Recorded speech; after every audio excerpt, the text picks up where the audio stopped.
नमस्कार, अभिवादन स्वीकार कीजिए ब्रजेश मिश्रा का। आप देख रहे हैं द डिबेट और आज हम बात करेंगे उत्तर प्रदेश में गांव की सरकार की, जिसके चुने जाने को लेकर दिन प्रतिदिन, हफ्ते दर हफ्ते और महीने दर महीने रोड़े अटकाए जा रहे हैं। कभी आरक्षण के नाम पर, कभी तैयारी के नाम पर। पिछले कई महीनों से उत्तर प्रदेश के 58,000 गाँव में कोई प्रधान नहीं है, प्रधानी खत्म हो गई है। जनवरी से जिला पंचायत के अध्यक्ष और सदस्यों के पद रिक्त पड़े हुए हैं। तब तक कोई तैयारी नहीं की गई उत्तर प्रदेश के पंचायती राज विभाग द्वारा, और जो तैयारी की गई आरक्षण की वो गैर कानूनी और अवैध साबित हो गई। इलाहाबाद हाईकोर्ट की लखनऊ बेंच में पंचायती राज विभाग को मुंह की खानी पड़ी। कोर्ट में अपनी ही बात से मुकरना पड़ा, अपने ही आदेश को वापस लेना पड़ा। एक गैर कानूनी आदेश के जरिए उत्तर प्रदेश के पंचायती राज विभाग ने आरक्षण की प्रक्रिया उत्तर प्रदेश के 58,000 गांवों और 3,000 से ज्यादा जिला पंचायत और क्षेत्र पंचायत के सदस्यों के चुनाव के लिए जारी कर दी थी। यह एक अवैध और गैर कानूनी आरक्षण की सूची थी। जब नियम बदल गए थे, उत्तर प्रदेश पंचायती राज एक्ट में संशोधन कर दिया गया था 2015 में, उसको बेस ईयर ना मानकर 1995 को बेस ईयर माना गया था। यह एक बहुत बड़ी तकनीकी चूक थी। क्या यह जानबूझकर थी या फिर अनजाने में हुआ या किसी के दबाव में हुआ? इसका कारण स्पष्ट होना चाहिए। जब पहले से शासनादेश है और पिछला चुनाव 2016 का उसी पद्धति पर हुआ है, तो या तो आप 2021 में नियम बदलते, नया एक्ट बना, नया रूल बनाते, फिर आप आधार वर्ष बदल सकते थे। लेकिन 2015 के आधार वर्ष को न अपनाकर 1995 का आधार वर्ष को अपनाए जाने के पीछे का कारण क्या है? और जब मामला कोर्ट पहुंचा और कोर्ट ने इसको एडवर्सली लिया और इस पर रोक लगा दी, तो उत्तर प्रदेश के पंचायती राज विभाग ने कोर्ट में अपनी गलती स्वीकार ली। तो क्या यह सिर्फ एक गलती थी या कोई साजिश थी या कोई दबाव था या पंचायत चुनाव की प्रक्रिया को जानबूझकर देर करने की कोई योजना? कारण स्पष्ट होना चाहिए। सिर्फ अपनी बात से पीछे हट जाना है कोई वजह नहीं होती है। इसके पीछे के कारणों की जांच होनी चाहिए। पंचायती राज विभाग के उस आदेश की जांच हो कि आखिर उन्होंने बेस वर्ष 1995 क्यों माना, जब 2015 ऑलरेडी एग्जिस्ट कर रहा है। या तो आप उस आदेश को खत्म करते, नया आदेश कैबिनेट के जरिए पास करके बनाते, नए रूल्स बनते। तो 2015 को ना अपनाकर बेस ईयर 1995 क्यों अपनाया गया? इसका जवाब लिया जाना चाहिए और पूछा जाना चाहिए और इसकी व्यापक जांच होनी चाहिए। कोर्ट में सरकार ने हाथ खड़े कर दिए तो कोर्ट ने इस याचिका को निस्तारित कर दिया और इंस्ट्रक्शन दिया कि 2015 को ही बेस ईयर माना जाए और नए सिरे से आरक्षण प्रक्रिया की जाए। 25 मई तक चुनाव निपटा लिए जाए। तो सवाल यह है कि क्या यह जानबूझकर की गई देरी है?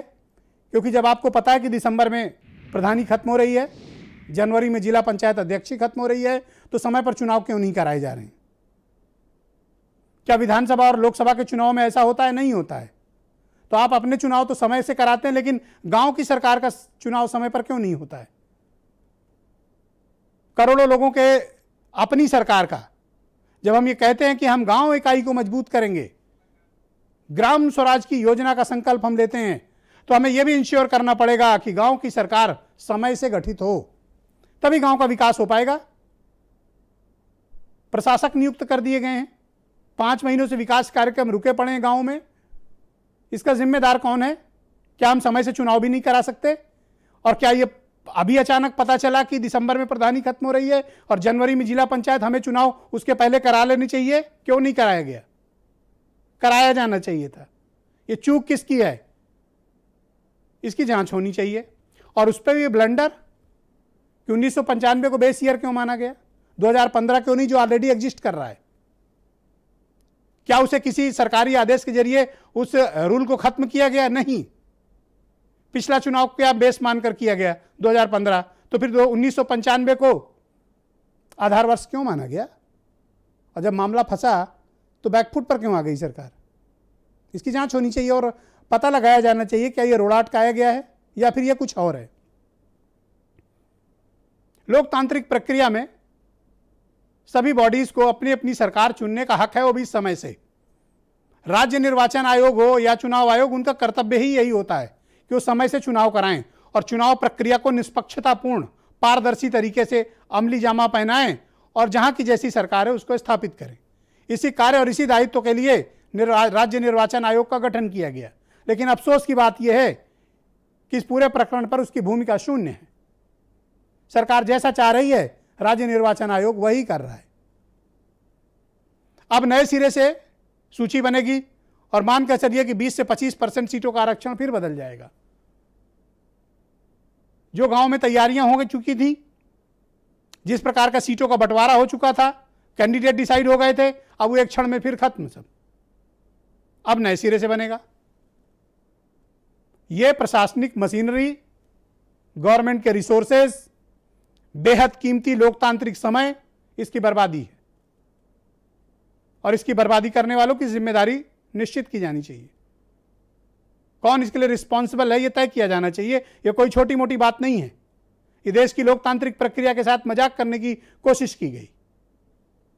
क्या गांव के लोगों को अपनी सरकार चुनने का, अपना प्रधान चुनने का हक क्यों नहीं है और उनको समय से यह उपलब्ध क्यों नहीं कराया गया। यह जिम्मेदारी थी शासन प्रशासनिक तंत्र की कि उनको समय पर ये चीजें मुहैया कराई जानी चाहिए थी। यह तो हुई इसके आरक्षण के मसले की बात। इस बार सभी पार्टियां कोशिश कर रही हैं कि वो चुनाव लड़ें और सबका फोकस है जिला पंचायत। उत्तर प्रदेश में 3000 से ज्यादा जिला पंचायत के पद हैं सदस्यों के, और यही सदस्य मिलकर इनडायरेक्टली अध्यक्ष चुनते हैं। मसला वहीं पर होता है, जिसके ज्यादा सदस्य जीत कर आएंगे उसके अध्यक्ष बनेंगे। सामान्य तौर पर परंपरा यह रही है कि जिसकी सरकार होती है अध्यक्ष उसके ज्यादा होते हैं, क्योंकि तमाम तरीके से सदस्य लोग मानते हैं और सबको पता है उत्तर प्रदेश में वो कैसे मानते हैं और क्या किया जाता है और कैसे करना चाहिए। तो अब इस नई प्रणाली के बाद कितना समय और लगेगा, जब आरक्षण की अंतिम सूची जारी होगी, फिर उस पर आपत्तियां आएंगी और फिर फाइनल कार्यक्रम जारी होगा। मानकर चलिए कि 1 से 1.5 महीने तक का ज्यादा वक्त और भी लग सकता है। फिलहाल 25 मई गवर्नमेंट हाईकोर्ट ने कट ऑफ डेट रखी हुई है, हाईकोर्ट ने रखी हुई है और कहा है कि 25 मई तक सभी प्रकार के डायरेक्ट इनडायरेक्ट चुनाव करा लिए जाएं। तो अब मसला इस बात का है कि चुनाव की तैयारियां कौन कौन पॉलिटिकल पार्टीज कर चुकी हैं। बीजेपी का कहना है कि वो सभी सीटों पर चुनाव लड़ाएगी, लेकिन ये चुनाव सिंबल पर नहीं होते हैं, समर्थित प्रत्याशी घोषित किए जाते हैं। तो बीजेपी ने भी तैयारी की है, समाजवादी पार्टी भी जिला पंचायत में रुचि ले रही है, कांग्रेस की रुचि भी जिला पंचायत है, आम आदमी पार्टी, बीएसपी, इन सब की रुचि जिला पंचायत है। जिला पंचायत एक तरीके से मिनी विधायक वाली स्थिति होती है। 25-30 गांव मिलाकर एक जिला पंचायत सदस्य होता है।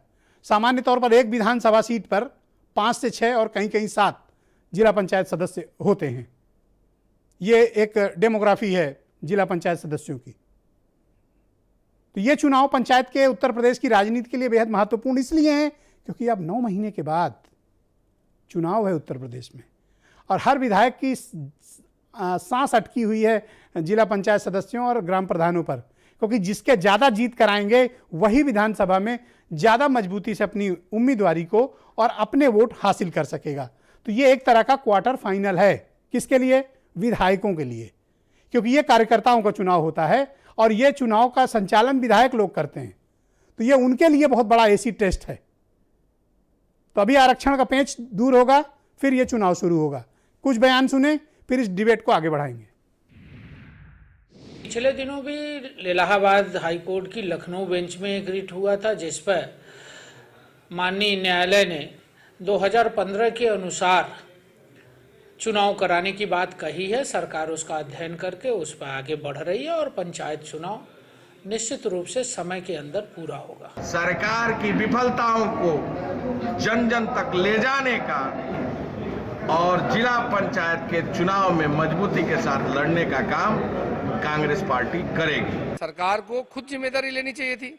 अगर सरकार को ही वापस करना था तो अपना निर्णय कैबिनेट के हिसाब से लेते।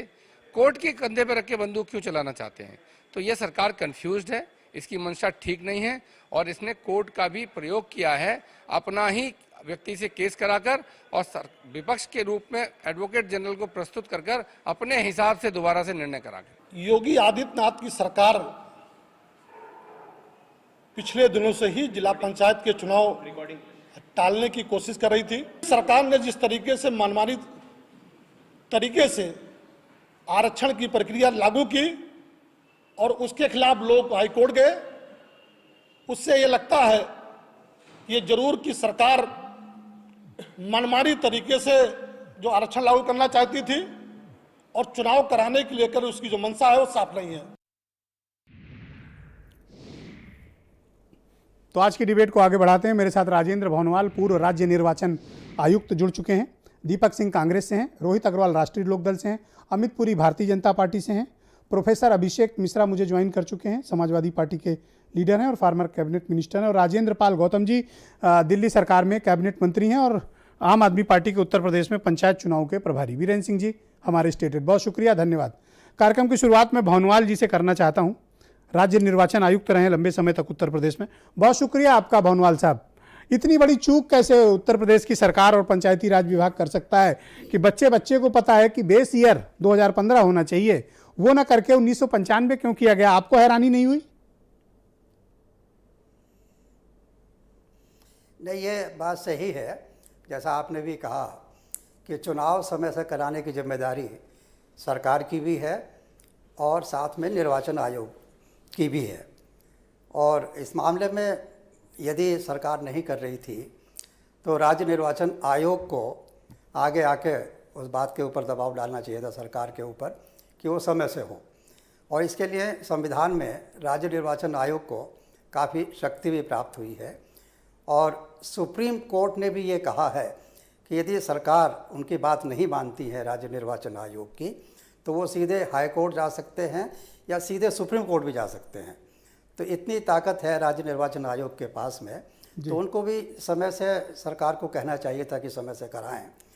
और सरकार की भी जिम्मेदारी थी कि वो समय से ये कराए, क्योंकि समय सबका निर्धारित है, 2015 में हुए थे तो 2020 में होने ही चाहिए। ये कि एडमिनिस्ट्रेटर का जो प्राविधान है वो बहुत ही विशेष परिस्थितियों में है कि किसी वजह से चुनाव नहीं कराए जा सकते थे, तो उस बीच में थोड़े से पीरियड के लिए वो है, लेकिन उसको उसका आधार लेके चुनाव टालना तो बहुत अच्छी बात नहीं है। और ये भी सही है कि जो आरक्षण है इसमें सुप्रीम कोर्ट के भी और हाई कोर्ट के भी बड़े अच्छे निर्देश हैं, बहुत अच्छे निर्देश हैं कि यदि फॉर एग्जाम्पल यदि डिलिमिटेशन भी इस समय नहीं हो पा रहा है तो जो पिछला डिलिमिटेशन है उसके आधार पर ही चुनाव कराए जाएंगे जी।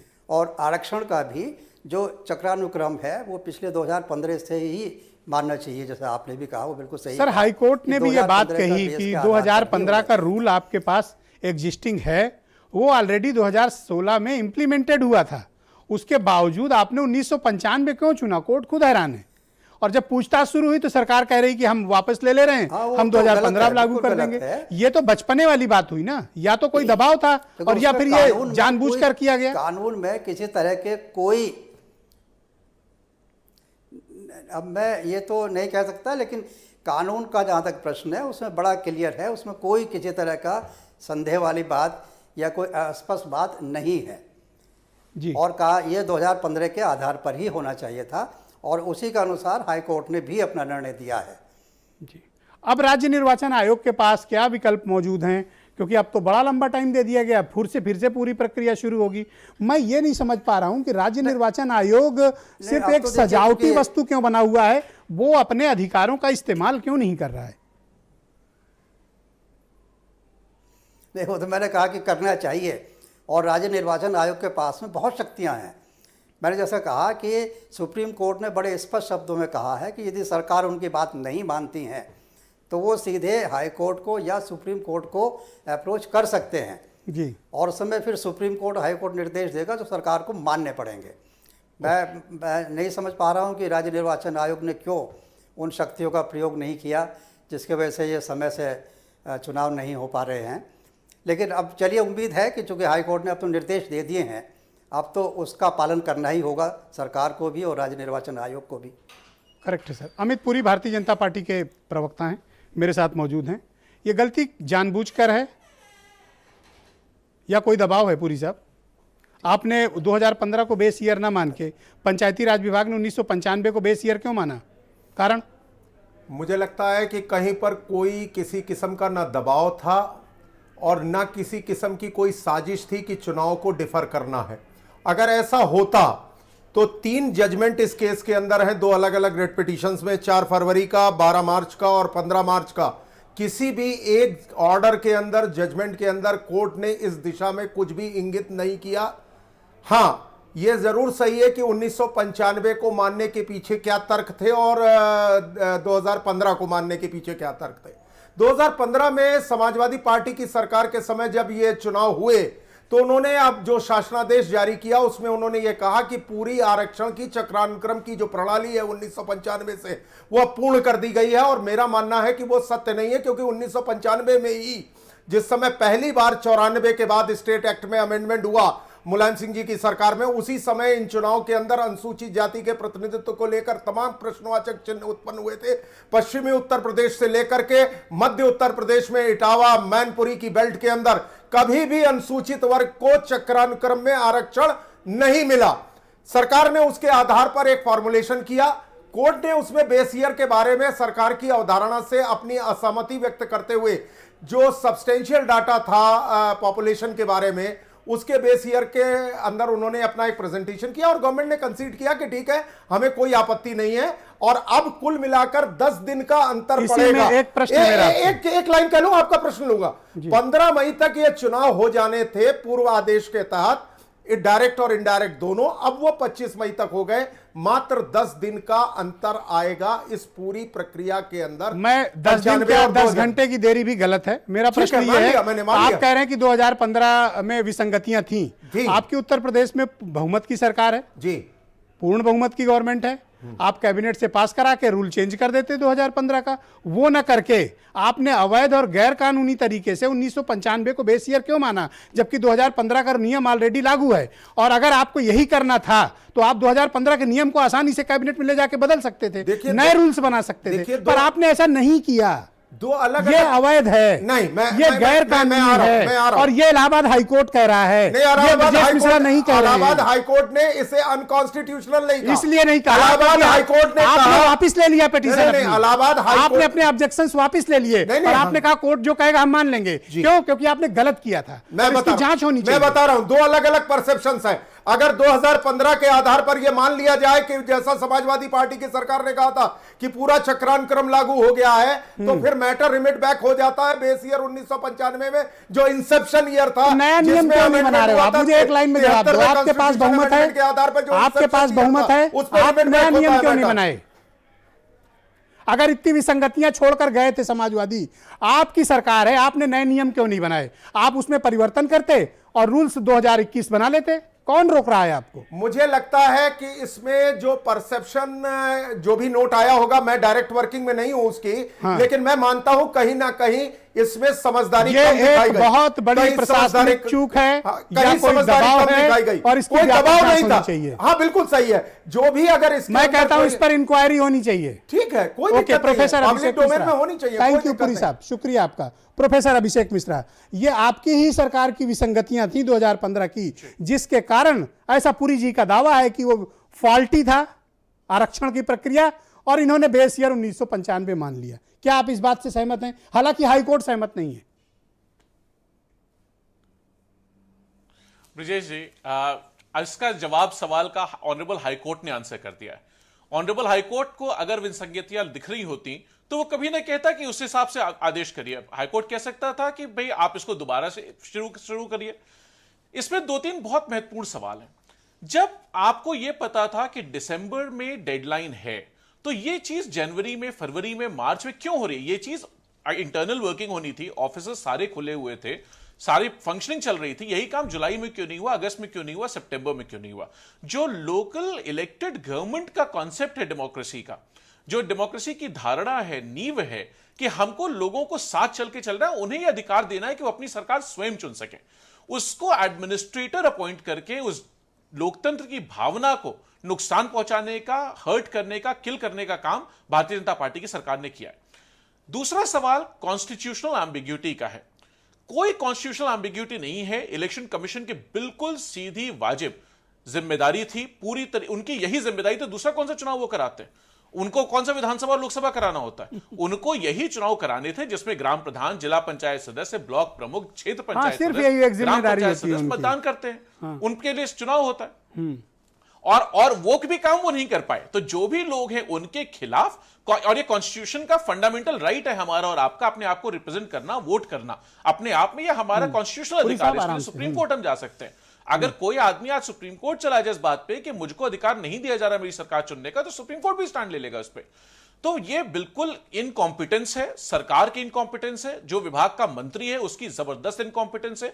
प्रमुख सचिव को तुरंत सस्पेंड होना चाहिए, इसके बाद दूसरा प्रमुख सचिव अपॉइंट होना चाहिए और उसको जिम्मेदारी देनी चाहिए, भाई दोबारा क्या आप कराइए, चाहते हैं कि जल्दी इसकी जल्दी कोई कराइए। जांच हो? इन्होंने गलती मान ली है हाईकोर्ट में, सरकार ने, बिल्कुल होनी चाहिए जांच, तो होनी चाहिए, लंबी होनी चाहिए, स्टेट इलेक्शन कमीशन के खिलाफ भी होनी चाहिए और निश्चित रूप से प्रमुख सचिव और मंत्री के खिलाफ भी होनी चाहिए। लेकिन उनको पहले सस्पेंड करें, नया आदमी बैठाएं जिससे कार्रवाई आगे चले, क्योंकि जो लोगों ने पहले गलती की वो दोबारा अपनी गर्दन बचाने के लिए कुछ ना कुछ फिर से करेंगे। आपको याद होगा सिर्फ गोरखपुर में लगभग 800 लोगों ने शिकायत की है इसके रिजर्वेशन को लेकर के।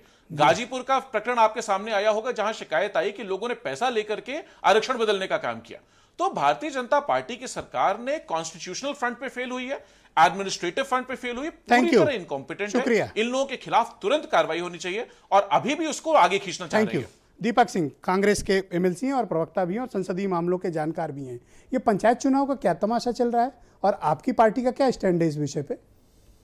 ब्रजेश जी, भारतीय जनता पार्टी की सरकार डरी हुई थी, डर के मारे चुनाव से भागना चाहती थी, क्योंकि जिस तरह से किसान आंदोलित था, कई सारे करीब 25 से 30 जनपदों में, पश्चिम में कुछ और जनपदों में लोगों ने स्टिकर लगा रखे थे कि भारतीय जनता पार्टी के किसी नेता का, मंत्री का इस गांव में आना प्रवेश करना वर्जित है, मना है।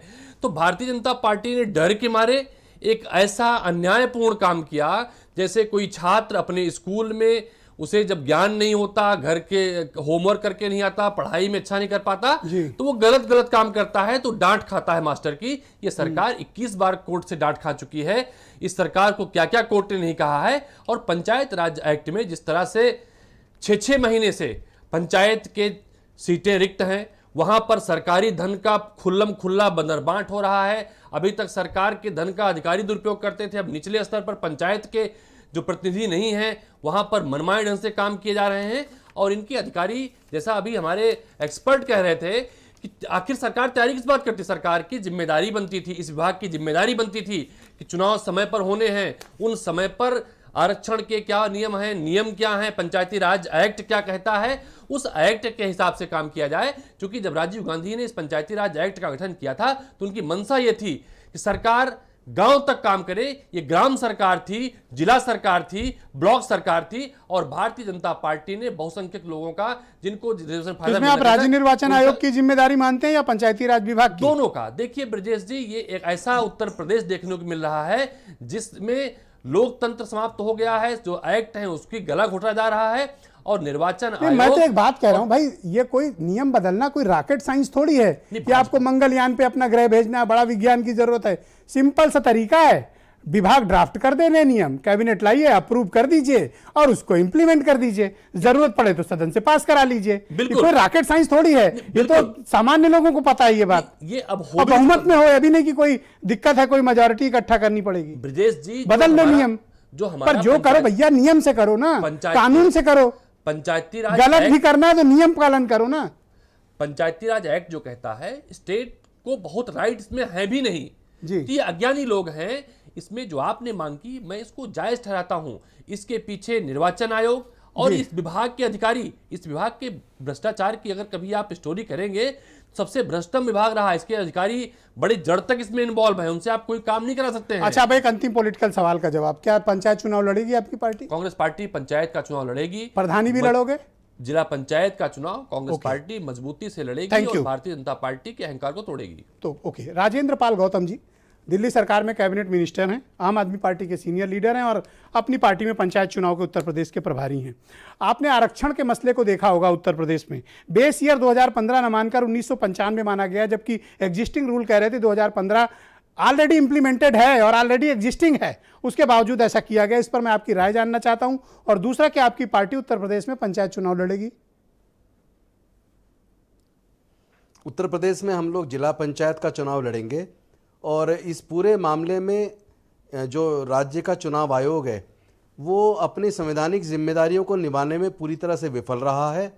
और ऐसा लगता है जैसे उत्तर प्रदेश की जो भाजपा शासित सरकार है वो उसके इन्फ्लुएंस में काम कर रहा है और भारतीय संविधान के अंदर जो पंचायती राज की व्यवस्था की गई है वो सत्ता का विकेंद्रीकरण किया गया ताकि सत्ता निचले स्तर तक पहुँचे और निचले स्तर तक लोगों के काम हों। तो मैं समझता हूँ इसमें जो उत्तर प्रदेश की सरकार है वो पूरी तरीके से डरी हुई है। उसको ये पूरा डर सता रहा है कि सेमीफाइनल में वो बुरी तरह हारने वाले हैं और उसके बाद जो अभी 9-10 महीने बाद चुनाव है उसमें सत्ता से वो लोग बाहर हो जाएंगे।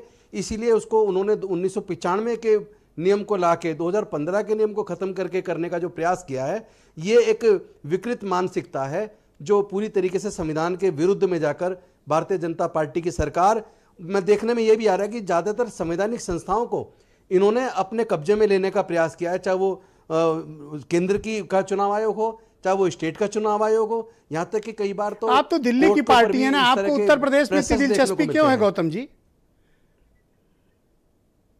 नहीं, क्यों नहीं होनी चाहिए? गेटवे ऑफ इंडिया है उत्तर प्रदेश और हम लोग कोई अछूत पार्टी है क्या? देश में सभी पार्टियों को पूरे आजादी है किसी भी प्रदेश में जाके चुनाव लड़ने की। जिस तरह के दिल्ली के अंदर लड़ने पे मुझे आपत्ति नहीं है, आप पूरे देश गुस्सा ना करें। मैं केवल ये पूछ रहा हूं, आप तो दिल्ली की पार्टी हैं, आपकी इतनी दिलचस्पी क्यों है उत्तर प्रदेश के पंचायत चुनाव में? मिश्रा जी उत्तर प्रदेश के लोग चाहते हैं कि आम आदमी पार्टी दिल्ली में आए क्योंकि बाकी पार्टियों को वो लोग देख चुके हैं और दिल्ली के अंदर उत्तर प्रदेश के लोग हर जिले के लोग दिल्ली में रहते हैं तो दिल्ली की सुविधाओं के बारे में अच्छे से जानते हैं। अरे सर, आप दिल्ली सरकार में मंत्री हो, कैबिनेट मिनिस्टर हो, कि जिस तरह सर आप दिल्ली देखो सर, आप उत्तर प्रदेश में टाइम वेस्ट क्यों कर रहे हो? नहीं, अगर आप ऐसा कहेंगे तो ये बताइए उत्तर प्रदेश के मुख्यमंत्री जी क्या करने जा रहे हैं वहां वेस्ट बंगाल के अंदर? वो क्या करने गए थे बिहार के अंदर? राजनीति के अंदर किसी भी राजनीतिक पार्टी को पूरे देश में जाने का हक और अधिकार है। उसी के तहत आम आदमी पार्टी को पूरे राष्ट्रीय स्तर पर विस्तार करने की हमारी योजना बिल्कुल है और हम लोग मैं तो केवल चेक कर रहा हूं, मतलब टेम्परेचर कितना है आपका? हमने बुरा दिल्ली में बदलने की शुरुआत की है जी।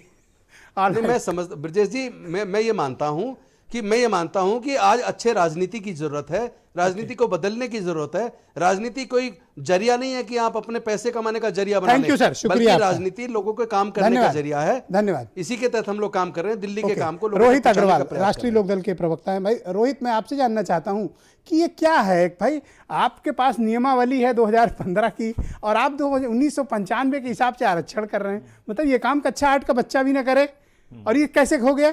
और जब मामला कोर्ट में पहुंचा तो कहा नहीं हमें कोई प्रॉब्लम नहीं है, हम 2015 ही कर देते हैं। तो इतने दिनों का जो डिले हुआ और इतनी गवर्नमेंट मशीनरी इन्वॉल्व हुई, इतने लोगों की आकांक्षाएं उम्मीदें आपने जगाई, अब उनकी सीट रिजर्व हो जाएगी, कौन जिम्मेदार है इसके लिए? ये वेस्टेज ऑफ रिसोर्सेज है, ब्रिजेश जी, गैर कानूनी काम है। ब्रिजेश जी देखिए, भारतीय जनता पार्टी नहीं चाहती है कि इस समय पंचायती चुनाव हों, क्योंकि भारतीय जनता पार्टी जिस तरीके से किसान आंदोलन के अंदर इनके विधायक और सांसदों का विरोध झेल रही है, भारतीय जनता पार्टी पूरे देश के अंदर जिस तरीके से अपना विरोध झेल रही है, आप देखिए आज पंजाब जो है भाजपा मुक्त हो गया। तो भारतीय जनता पार्टी को पता है अगर आज चुनाव हो जाएगा तो पंचायत राज के अंदर भारतीय जनता पार्टी मुक्त हो जाएगी पूरी तरीके से।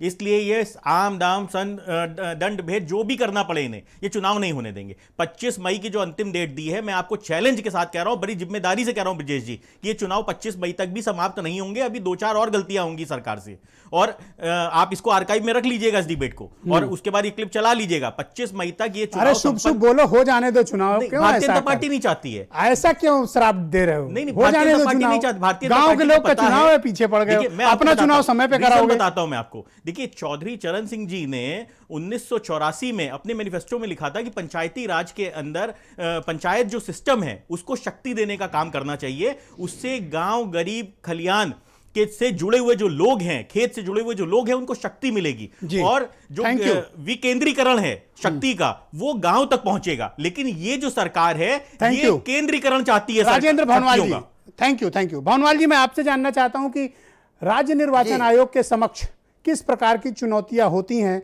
जब आप पंचायत चुनाव कराने की प्रक्रिया शुरू कर रहे होते हैं?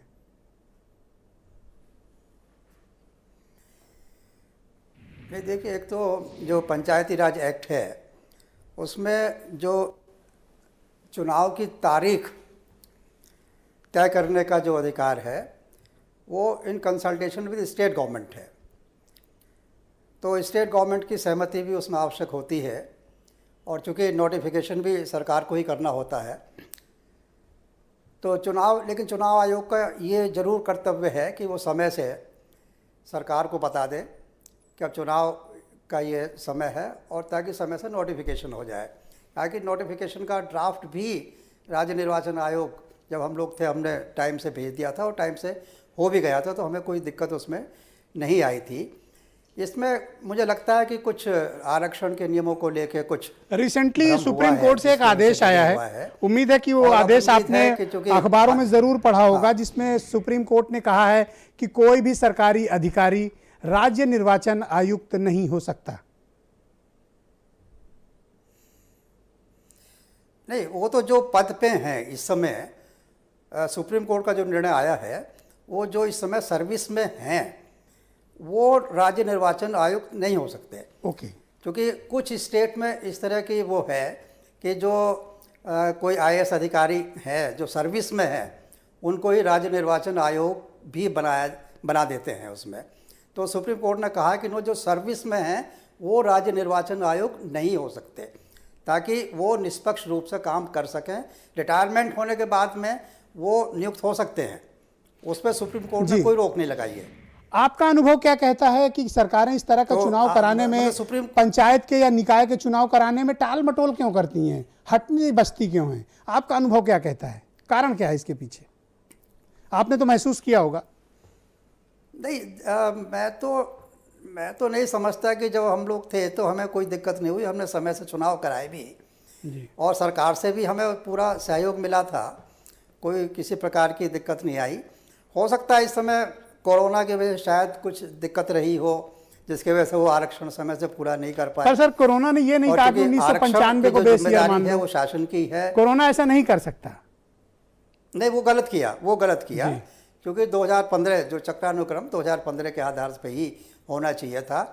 और ये चूँकि शासन की जिम्मेदारी है, इसमें राज्य निर्वाचन आयोग का कोई रोल नहीं है आरक्षण करने में जी। ये शासन की ही जिम्मेदारी है कि वो समय से कर, समय से चुनाव हो, ये उनकी जिम्मेदारी थी। तो पहले से रिमाइंडर और डिपार्टमेंट के साथ कोऑर्डिनेशन और लाइनअप होना चाहिए।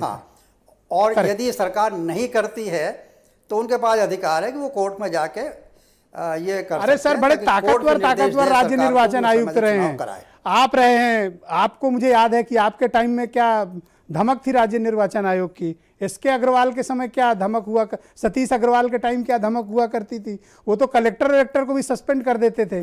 और एक हम है कि अब तो मतलब मुझे लगता है कि नॉर्मल पीसीएस अफसर उनको गाइड करते हैं। धमक की बात तो नहीं करूंगा, लेकिन ये हाँ कि हम लोगों ने बिल्कुल अथॉरिटी जो इंस्टीट्यूशन की है वो कायम रहे, उसका मेरा तात्पर्य धमक से। मुझे कोई दबाव डालने का प्रयास भी नहीं किया गया कभी भी। Thank you sir. Virendra Singh ji आ गए हैं डिबेट में। भाई वीरेंद्र जी, ये क्या हो रहा है भाई? पंचायत के चुनाव तो समय पर होने चाहिए थे, लेकिन आप ये देखिए, कभी आरक्षण के नाम पर, कभी तिथि बढ़ाने के नाम पर, कभी डेट बढ़ाने के नाम पर कुछ ना कुछ चल ही रहा है, और स्थिति ढाक के 3 पात, फिर चुनाव की डेट बढ़ गई। देखिए, पंचायत चुनाव में दिसंबर से ही प्रधान नहीं है गाँव में, 3 महीना होने जा रहा है, लेकिन सरकार पता नहीं क्यों इस चुनाव को इस बार लिंगर ऑन करना चाहती है, या उनके अधिकारियों ने ये किरकिरी कराई जिसके चलते हाई कोर्ट को इसमें डायरेक्शन देना पड़ा कि इन लोगों ने 2015 को आरक्षण का आधार वर्ष नहीं बनाया। 1995 के आधार पर 26 साल पुरानी व्यवस्था के आधार पर आरक्षण लगाया गया था, जिसे हाई कोर्ट ने खारिज कर दिया। तो ये किसकी गलती है? अफसरों की है। 2015 का जब शासनादेश है, उस आधार पर आरक्षण व्यवस्था बनाई जानी चाहिए थी। पूरे प्रदेश में इसको लेकर नाराजगी थी।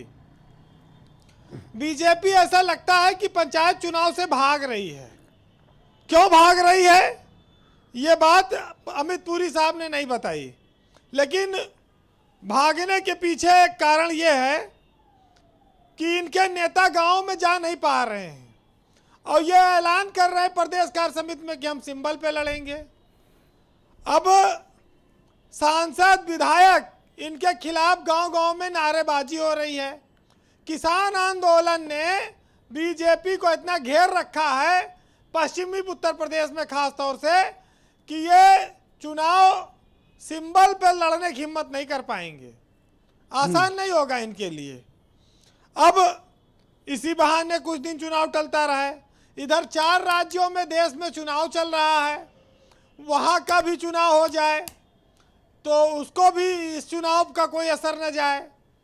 जी तमाम सारी बातें इसमें कही जा रही हैं, लेकिन ये एक अच्छी तरह से ये लोग जान रहे हैं कि ये जब गांव में वोट मांगने जाएंगे तो अब की इनके सामने जनता बड़े सवाल करेगी।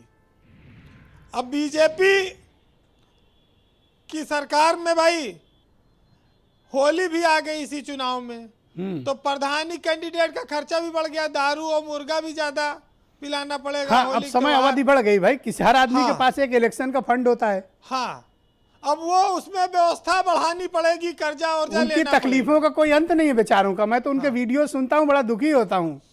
अब ये तो पूरी साहब की पार्टी ने ऐसी व्यवस्था कर दी कि जो हारेगा वो तो बर्बाद हो जाएगा, क्योंकि दारू मुर्गा इतना लुट चुका होगा। और आदमी को लगता है भाई कि जब नौकरी ना लगे जवानी में तो कूद पड़ो प्रधानी में। अब कूदा और पता लगा वहाँ लेट गया तो जो कुछ घर का भी था वो भी खत्म। तो ये आसान नहीं है। अच्छा, दूसरा ये है कि भाई पंचायत सेक्रेटरी जो होता है वो उसी जिले का उसी जगह का निवासी है। एक एक पंचायत सेक्रेटरी पे 4-4, 5-5 ग्राम पंचायत अधिकारियों पर ग्राम सभाएं हैं, वो अपनी मनमानी करते रहते हैं। वो स्थानीय होने के नाते गांव के लोगों के ज़्यादा दबाव भी नहीं मानते, तमाम सारी चीज़ें। लेकिन ये तो चुनाव के बाद की बात है। चुनाव लेट क्यों हुआ, आरक्षण की प्रक्रिया पर हाई कोर्ट को दखल क्यों देना पड़ा, ये नाकामी है जिन लोगों ने रणनीति बनाई या जो लोग पंचायत चुनाव करा रहे थे सरकार की सीधे सीधे, क्योंकि एक नए सिरे से इसमें आरक्षण करना पड़ेगा। सबसे बड़ी बात यह है कि महंगाई और किसान आंदोलन ने बीजेपी की हालत पतली कर रखी है। और अब की चुनाव में वो तो कह रहे हैं किसान आओ, तो कह रहे हैं 2022 में है तब आएंगे, तो कहीं नहीं उससे पहले प्रधानी आ रही उसमें आओ, जिला पंचायत में अब की बताते हैं। तो ये सब चल रहा है, तो ये आसान नहीं है। बीजेपी इसीलिए शायद इसमें पीछे भाग रही है। अब हमारे समाज में चूंकि हर रिजल्ट से ही तय होता है भाई लोकप्रियता पार्टियों की। अब इन्होंने कहा है, अब देखिएगा कितना जीतेंगे, लेकिन ये सत्य है कि सरकार इलेक्शन पहले जब विपक्ष में रहती है तो कहती है कि ब्लॉक प्रमुख और जिला पंचायत अध्यक्ष सीधे जनता से चुना जाए, और जब सत्ता में आ जाते हैं तो ये भूल जाते हैं वो नारा, क्योंकि ये जानते हैं अगर जनता चुना गया हार गया तो बेइज्जती होगी। तो ये सब अप्रत्यक्ष चुनाव में विश्वास रखते हैं। ये गांव का चुनाव है, बड़ा महत्वपूर्ण चुनाव है, लोग इंतजार करते हैं, किसी को प्रधान बनाना है, किसी को हटाना है। अरे बड़ा भीषण चुनाव होता है भाई, मतलब विधानसभा से ज्यादा टफ मुकाबला होता है भाई। अब लेकिन समस्या ये है कि ये सरकार चुनाव नहीं करवा पा रही है। अब 27 मई को तो आरक्षण की सूची अंतिम प्रकाशित होगी। अब ये चुनाव तो गया, 27 मार्च को प्रकाशित होगी, अब ये मई जून तक गया चुनाव। हाँ, डेट एक्सटेंशन के लिए भी जा सकते हैं ये लोग। हाँ, तो ये तो अब काफी लंबा खिंच जाएगा जी। लेकिन यूपी इतना विशाल राज्य है और यहाँ पर इतना बड़ा चुनाव कराना आसान नहीं होता। अब ये सियासत के चक्कर में उलझ गया है, देखिए इसका क्या परिणाम। बीजेपी के लिए ये चुनाव सेमीफाइनल है। कल उन्होंने अपनी कार्य समिति में इसका ऐलान किया है। तो अब ये जाए, उन्होंने कहा कि हम सिंबल पर लड़ेंगे जिला पंचायत के चुनाव, ब्लॉक प्रमुख के चुनाव, और ये हमारे लिए सेमीफाइनल है। लेकिन ये नहीं बताते हैं कि ये जनता सीधे नहीं चुनेगी हमें, उसको नहीं बताएंगे। ये अध्यक्षी और प्रमुखी जीत के बताएंगे कि हमने इतना जिता लिया, और वो कोई बीडीसी चुनता है, उसको जिला पंचायत सदस्य चुनता है। तो ये तो अखिलेश यादव ने भी 60 जिता लिया था। 63 थे उनके पास, 63 हो गए थे। हाँ, ये असल में 63 हो गए थे। जिला पंचायत अध्यक्ष उसी का होता है जिसकी सरकार होती है, ये डंडा सब उसी का सत्ता के चलता चुनाव है। हैं। मायावती ने अगर- 65 जीत लिए थे। अगर इनको चुनाव जीतना है तो ये जिला पंचायत सदस्य का चुनाव सिंबल पे लड़ाएं, तो ये सेमीफाइनल का अपना असली स्थिति जानेंगे। ओके वीरेंद्र जी। बहरहाल भाई, जो महंगाई के ज़माने में लोग जी रहे हैं, बेरोजगारी से लोग परेशान हैं, अब उनको अगर कुछ कहो तो खफा हो जाते हैं। तो खफा हो गए पर 4 लाइनें हैं कि जो कुर्सी मिली क्या से क्या हो गए वो, और खुद अपनी नज़र में खुदा हो गए वो। और उन्होंने कहा कुछ तो फरमाइए ना, और जरा जो सच बोला तो खफा हो गए वो। एक साहित्यकार ने लिखा है कि खुद को सबसे बड़ा मानता है वो, और कद अगर नाप दो तो बुरा मानता है वो। बहुत बहुत शुक्रिया वीरेंद्र जी, धन्यवाद आपका। भाई अमित पुरी जी, ये बात तो सर्वविदित थी कि दिसंबर में प्रधानी खाली हो रही है और जनवरी में जिला पंचायत खाली हो रही है, तो आपने इसकी पहले से तैयारी क्यों नहीं की? और क्यों ना माना जाए कि ये आपके कारण, आपकी सरकार की नीतियों के कारण, आपकी प्रशासनिक विफलता है कि आप समय पर चुनाव नहीं करा पाए, और कराने की कोशिश भी किया तो फाल्टी आपने आरक्षण प्रक्रिया को अपनाया? मैं उत्तर देता हूं ब्रिजेश जी। स्वयं हाईकोर्ट के सामने जो 3 पिटीशंस गई और 3 ऑर्डर्स हुए, उसमें कोर्ट ने खुद इस बात को कॉन्ग्लिजेंस ली कि उत्तर प्रदेश की सरकार ने कोविड-19 के बाद किस तरह की परिस्थितियों में क्या क्या एक्सरसाइज की, उस एक्सरसाइज के बारे में कोई लैचेस, कोई कमियों पर कोर्ट की कोई टिप्पणी नहीं है। आपकी जो राय है मैं उससे डिफर नहीं कर रहा हूं, लेकिन कोर्ट ने ऐसा कोई ऑब्जर्वेशन नहीं किया, नंबर 1। नंबर 2, 95 का जो जिक्र चल रहा है, 2 अलग अलग संदर्भ है। पॉपुलेशन के संदर्भ में लास्ट सेंसस जो हुई थी उसको रेफरेंस लिया जाना चाहिए था, लेकिन आरक्षण के बारे में 1995 इसलिए लिया गया था, वो ठीक है, कोर्ट का परसेप्शन 2011 का तो हुआ ही, 2011 में तो हुआ ही था, तभी तो 2015 में नए नियमावली बनी थी। 11 की सेंसस लेटेस्ट सेंसस 2011 की है, कोई 91 की सेंसस पे चुनाव नहीं। 2011 लेटेस्ट भारत का डेटा है, 2015 में आपने रिजर्वेशन की नियमावली अलग इशू है। रिजर्वेशन के इशू पे 95 लिया गया था, डेमोग्राफिक पे नहीं लिया गया। 2, अभी मैं cutting across board political line के सारे कांग्रेस से लेकर कांग्रेस समर्थित मित्र दलों को सुन रहा था। एक छोटा सा प्रश्न है, 1970 में 74 के बाद से 89 तक 24 साल कांग्रेस के अखंड राज्य में नगर पालिका, नगर पंचायत और पंचायतों के चुनाव नहीं हुए। ये जो ढोल पीट रहे हैं बड़ा भारी, ये जो अरे एक्ट लेके आई कि 24 साल तक चुनाव नहीं कराए, और 95 से लेकर आज तक। लेकिन कांग्रेस की परंपरा के वाहक हैं। एक सेकंड रुकिए, एक second Deepak ji please, 1 minute Deepak ji, एक सेकंड। दीपक जी, क्या आप कांग्रेस की परंपरा के वाहक हैं? पूरी बिल्कुल नहीं, मैं कह रहा हूं, उत्तर दे रहा हूं। 95 से लेकर के जितने इनकी पार्टी के अंदर राज्य में चुनाव हुए, भोनवाल जी बैठे, कोई ऐसा चुनाव नहीं था जिसमें कोर्ट ने स्ट्रिक्चर पास ना किया हो। ये पहला चुनाव है जिसमें कोर्ट ने कोई स्ट्रिक्चर पास नहीं किया, कोई स्ट्रिक्चर पास नहीं किया।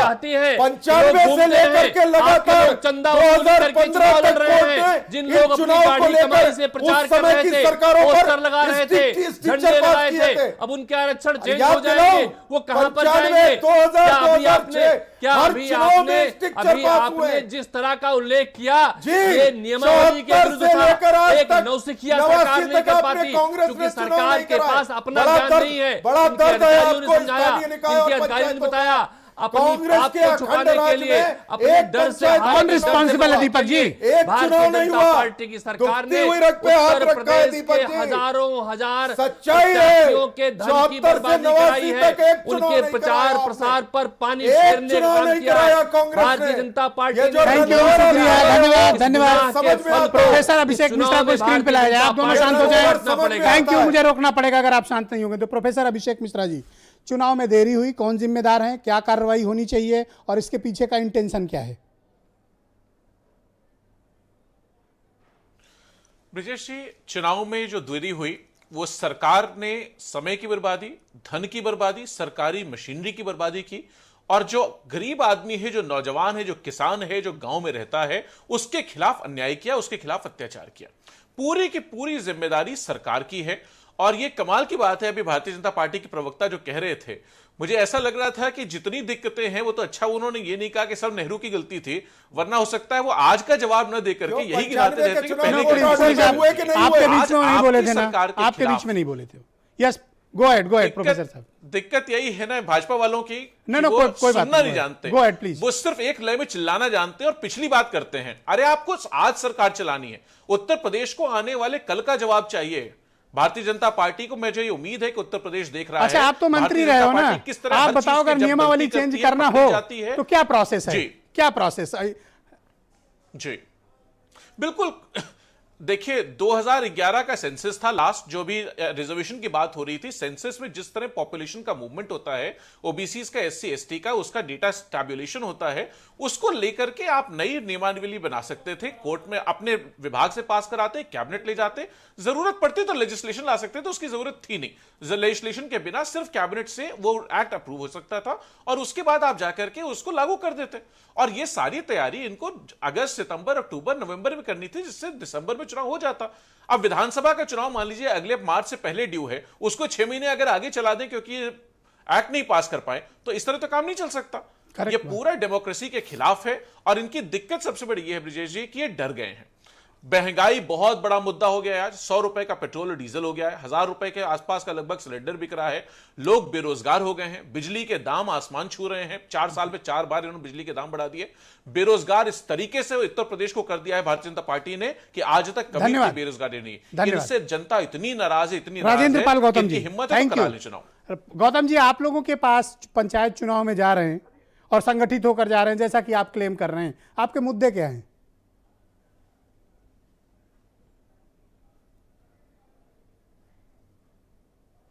आवाज बंद हो गई। गौतम जी, मैं आपको सुन रहा हूं। मैं आपसे जानना चाहता हूं कि पंचायत चुनाव में आपका मुद्दा क्या होगा? हमारे क्षेत्रीय मुद्दे होंगे और साथ ही साथ जो उत्तर प्रदेश की जो बदहाली है, जो उत्तर प्रदेश की सरकार ने सभी मोर्चों पर उत्तर प्रदेश की सरकार विफल हुई है। जितने भी इन्होंने वायदे किए थे, कोई वायदे पूरे नहीं किए। गांव स्तर पे जो डेवलपमेंट होना चाहिए था वो डेवलपमेंट नहीं किया।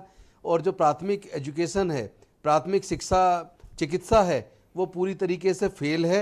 और मैं समझता हूँ इन मुद्दों को लेकर हम लोग जनता के पास जाएंगे कि हमने दिल्ली के अंदर जिस तरह गांव स्तर पर, मोहल्ला स्तर पर मोहल्ला क्लिनिक बनाकर और स्कूल निचले स्तर तक स्कूलों में जो सुधार करके हमने लोगों के जीवन में परिवर्तन किया है, उसी तरह के परिवर्तन की ज़रूरत उत्तर प्रदेश के अंदर है। लेकिन आज बीजेपी की जो सरकार है वो चुनाव इसलिए टाल रही है लगातार। वो सोच रही है कि अभी स्थिति ज़्यादा खराब है, स्थिति थोड़ी सुधरे। क्योंकि एक तरफ इन्होंने अपने जो इनके पूंजीपति मित्र हैं उनके लिए ये जो बिजली से जो कृषि से संबंधित तीनों काले कानून लेकर आए, और दूसरी तरफ देश के सारे संसाधनों को एक एक करके बेच रहे हैं। रेलवे बेच रहे हैं, एयरपोर्ट बेच रहे हैं, बंदरगाह बेच रहे हैं। इससे बीजेपी की स्थिति इतनी ज्यादा अभी मैं देख रहा था, मेरे पास एक पेपर रखा हुआ है, आम आदमी पार्टी ने तो कैंडिडेट 400 घोषित कर दिए थे। अब तो आरक्षण प्रक्रिया बदल गई है, अब बदलेगी भी। अब आपकी इस लिस्ट का क्या होगा? हाँ, हमें फिर से एक्सरसाइज करनी पड़ेगी। और मैं समझता हूँ कि ये संसाधनों का पूरी तरीके से गलत इस्तेमाल भारतीय जनता पार्टी कर रही है, सत्ता का गलत इस्तेमाल कर रही है। अब सभी पार्टियों को मुझे लगता है फिर से एक्सरसाइज करनी पड़ेगी। दीपक सिंह, ये तो आपको जिम्मेदार अमित पुरी बता रहे हैं कि 74 में कभी आपने नहीं कराया था चुनाव। 74 से 89 तक नहीं कराया। एक सेकंड, अगर कांग्रेस पार्टी नहीं होती तो अमित पुरी जी यहाँ बैठकर डिबेट नहीं कर रहे होते, किसी अंग्रेज के यहाँ जाके बर्तन मान रहे होते भारतीय जनता पार्टी। अरे भाई ठीक है, आपकी शब्दावली आपको मुबारक। भारतीय जनता पार्टी के लोगों को वर्तमान बर्बाद करने दूसरे के सम्मान हमने तो ये किया कि भारतीय जनता पार्टी चला रही है। भारतीय जनता पार्टी कांग्रेस के बनाए संस्थानों को बेचकर देश और उत्तर प्रदेश चला रही है। कांग्रेस पार्टी के बनाए संविधान नियम कानून को भारतीय जनता पार्टी ताक पर रखकर कोर्ट से फटकार खा रही है। भारतीय जनता पार्टी का एक काम, भारतीय जनता पार्टी का सिर्फ एक काम दिखाई पड़ता है, इन्होंने अपने उद्योगपति मित्रों को बढ़ाया है। भारतीय जनता पार्टी ने सिर्फ एक काम किया है, समाजवादी सरकार आने के बाद से गैस सिलेंडर दुगने किए हैं। एक सेकंड दीपक सिंह, एक सेकंड पुरी साहब, एक सेकंड रुक जा दीपक सिंह रुकिए, दीपक सिंह रुकिए प्लीज, दीपक सिंह रुकिए, हिम्मत नहीं है। दीपक सिंह रुकिए, आप आपत्तिजनक भाषा का इस्तेमाल नहीं कर सकते, आपने गलत बात कही है। आप अमित पुरी को ऐसे नहीं कह सकते। एक सेकंड प्लीज, आपने आपत्तिजनक भाषा का इस्तेमाल किया। खड़े थे, इनके लोग रजिस्टर्ड रोल से अंग्रेजों के साथ खड़े होकर भारत की आजादी के खिलाफ बात करते थे। इनके लोग रजिस्टर्ड रूप से खड़े होकर कहते थे हमें आजादी नहीं चाहिए। इनके ऐसे ऐसे वीर पैदा हुए जो अंग्रेजों से 60 रुपए पेंशन लिया करते थे। अरे लोकतंत्र भरोसा थैंक यू, शुक्रिया। रोहित अग्रवाल को आप दोनों कृपया शांत हो जाएं। आज भी इनका मैं निवेदन करूंगा, कृपया शांत हो जाएं। जाएं। आए ये लोग मैं निवेदन करूंगा लोकतंत्र कृपया शांत हो विरोधी जाएं। हैं, जिस और तरह से एक दूसरे के प्रति कांग्रेस का एक दम सेकंड बोल रुको, रहा है। पूरी जी रुकिए। देखो अपन लोग क्या है ना, एक डेली मिनट डिबेट ब्रजेश कर, एक सेकंड जी, रुक ब्रजेश जी जाओ, भाई, आप तसल्ली मैं से एक लाइन की बात कहना चाहता हूं, बस एक लाइन आप मुझे परमिट करेंगे please, only 10 second please, only 10 second I request. 15 second दिया, बोलिए। मैं केवल एक ही बात कह रहा हूं, कांग्रेस ने जो कुछ कहा उसके लिए वह स्वयं जाने, लेकिन देश जानता है कि देश में राज करने का नैसर्गिक अधिकार इस देश की कोख से पैदा हर बच्चे को है। नेहरू गांधी खानदान थैंक की यू, कोख से शुक्रिया, पैदा धन्यवाद। हर किसी बच्चे को है कांग्रेस पार्टी नहीं है, थैंक यू, कांग्रेस थैंक का यू। दम बोल रहा है। से पैदा अच्छा, होने कांग्रेस वाला का दम बोल रहा है। देश पर राज नहीं थैंक यू। करेगा। नैसर्गिक इसीलिए इन दोनों की आवाज लगाते बंद की जाए हैं। और रोहित अग्रवाल यही को लाया जाए। कांग्रेस का देखो दम क्या है, है। आप दोनों की आवाज अब नहीं जा रही है। इसीलिए एक दूसरे के प्रति मर्यादा, शिष्टाचार, शब्दों का ठीक चयन। बहुत लाखों लोग डिबेट देख रहे होते हैं, वो क्या सोचेंगे? आप लोग तो कोई एमएलसी है, कोई एमएलए है, कोई कैबिनेट मिनिस्टर है, कोई फार्मर कैबिनेट मिनिस्टर है, कोई कमिश्नर रहा है, राज्य निर्वाचन आयुक्त रहा है। तो इस प्रकार के शब्दावली का इस्तेमाल ये अशोभनीय है। हमें लगता है कि एक दूसरे के प्रति शिष्टाचार और मर्यादा का पालन होना चाहिए। प्रतिदिन हम लोग डिबेट पर बैठते हैं, किसी विषय पर असहमति हो सकती है, पर एक दूसरे के प्रति सम्मान और आदर का भाव होना चाहिए। रोहित, मैं आपसे समझना चाहता हूँ। महापुरुषों को सम्मान नहीं करते थैंक हैं। यू, शुक्रिया। जो आजादी की लड़ाई में 10-10 साल जेल अब रहे, तो आप उनके शांति खिलाफ नहीं हो रहे हो, अपमान अब आप बोलते चुप हो हैं। जाओ प्लीज।